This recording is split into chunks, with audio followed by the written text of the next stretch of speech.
Oo, mahirap ang bansa ko. Hindi kaya ng mga bansa na nakapaligid dito.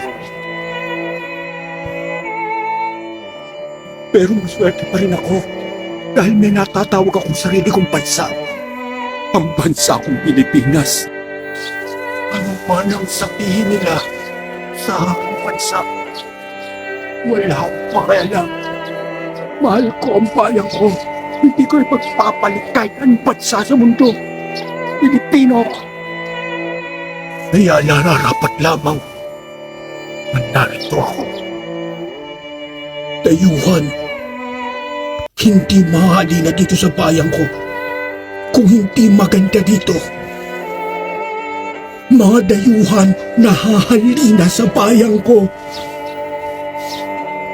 Kung sila'y nahahalina, higit na dapat ako. Ang Pilipinas kong mahal, iyaya sa akin ang may kapal. Hindi ko ipagpapalit kahit saan bansa man. Dito ako sinilaw. Dito ko nasilayan ng araw. Dito rin ako aabuti ng dapit hapon ng aking buhay. Hanggang mapikit ang aking mga mata.